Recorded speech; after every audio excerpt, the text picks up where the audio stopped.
but what I want to show you too is that counterpart. So we do actually have some people over here who are on the other side of the decision between what people want in this city. Before, we could see above the helicopters dropping retardant down, and it's around 11 a.m. right now, and it's just so dark and smoky. Although Canterbury's lateral hasn't been replaced, PID was able to hook up a hose for building and contracting needs. Herman says they dispose of about 40 cubic yards of trash twice per week. That's over 300 of these 13-gallon kitchen trash bags. Check out this paint can full of batteries. It's filled to the brim. It's just one of the 11 cans the group filled up while cleaning the Lindo Channel. I am live inside the Paradise Alliance Church right now, but let me take you outside where the World Central Kitchen is feeding campfire survivors. The fire burned 80 acres in this rice field behind me. You can just tell from the ground how black and charred it is. Earlier today, there was a bunch of trash, propane tanks, even food right here. As you can see, it's all cleared up now. And I am live on the ice rink right now, and I've gotten a lot of requests to actually skate on this ice. I haven't done it because I'm a little nervous, but let's give it a go. Not bad, not bad. As you can see, there are a bunch of people from staff and their families. They're serving food here until 6 p.m., so you still have a little time to come out and enjoy a hot meal. Live in Paradise, Christina Vitale, Action News Now. This is just one of the many drains in the Palermo area overgrown with vegetation. People tell me instead of water flowing through it during the rainy season, it overflows, flooding the streets. We're going to flood. We're going to flood. It looked like the Pacific Ocean out here. This ditch should be at least 3 foot deep down there if it was cleaned out. And so right now, as you can see, if water comes down through here, there's no place for it to go. It's just going to raise up and come out of the banks onto the road and then onto everybody's property. Roger Mathis has lived in Palermo for almost 40 years. The county will come out and run a brush hog down through here, but they don't pick any of it out of there. It just goes down and sits there. And so consequently, it floods real regular. And Mathis said when it floods, it's bad. My entire property, probably 80% of it is underwater. I get worked up over everything. I wished I could just throw it aside, you know, and like a lot of people not care or not worry about nothing, but I'm aware of what, really, I am. They should be concerned if there's a lot of rain. It'll probably do what it did last winter, and that's localized flooding, and we're aware of it. District 1 Butte County Supervisor Bill Connolly said the county is thinking about replacing the drainage system. I've pushed forward every year or so. I asked staff, is there anything we can do? And they found almost $3 million in grants from FEMA and Cal OES. Connolly said if a ditch is on private property, it's up to the owner to clear it. If it interferes with a natural waterway, the owner must get a permit from the Department of Fish and Wildlife. The application is proceeding right now. Again, it'll be voted on in October, and the application will go in November, and we'll know by early spring if we're successful. If you're not sure whether the ditch in front of your house is on public or private property, Connolly suggests calling Public Works, making an appointment so they can pull out a map and figure out where the jurisdiction lies. In Palermo, Christina Vitale, Action News Now. But I bet there's 25% at least of the crop still out there. Rice farmer Matthew Sliger said looking around Butte County, there's more harvesting needed to be done. Well, that means those boys need to start cutting and cutting fast.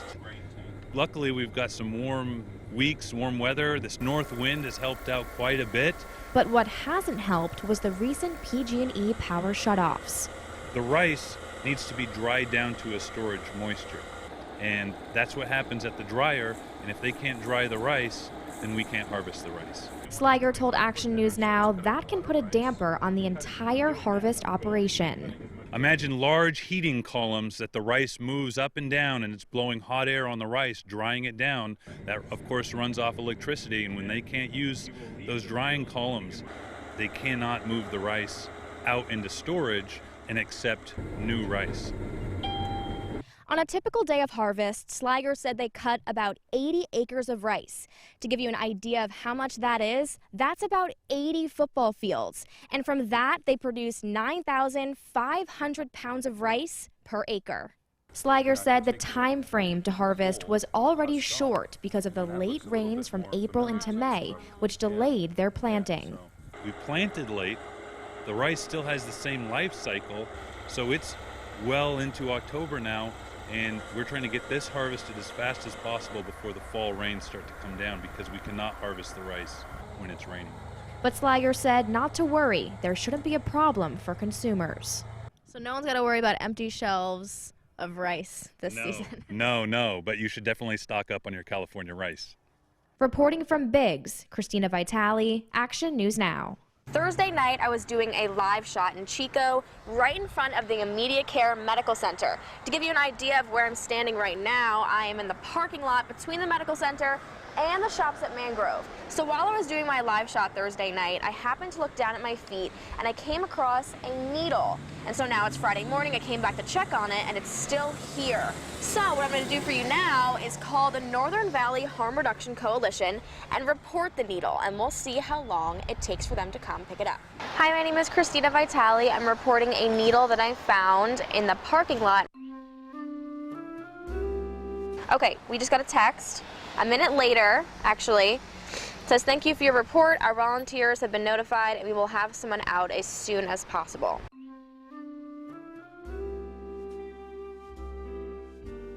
I reported the needle at 10:36 and it's 10:53. We had someone come out here to dispose of the needle.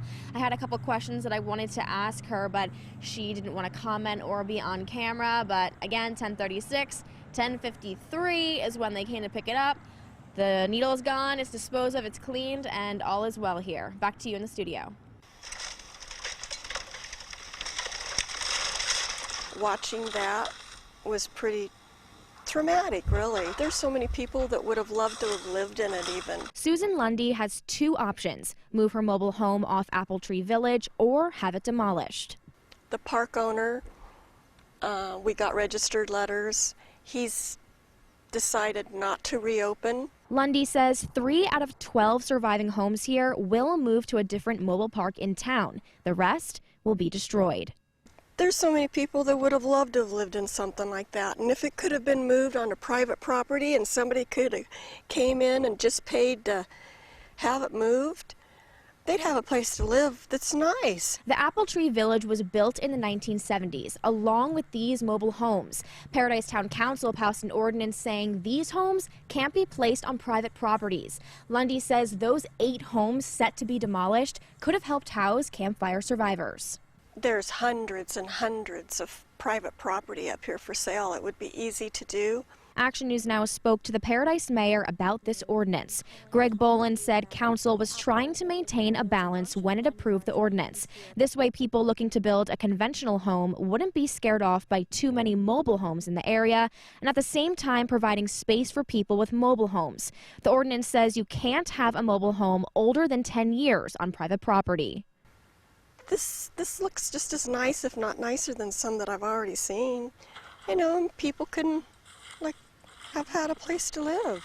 For Lundy, no hesitation. She's moving her mobile home to another park just down the road from the village. I just can't leave it. My family and loved ones would love me not to be up here, but I don't know, it just feels like home for me, so I'm going to stay.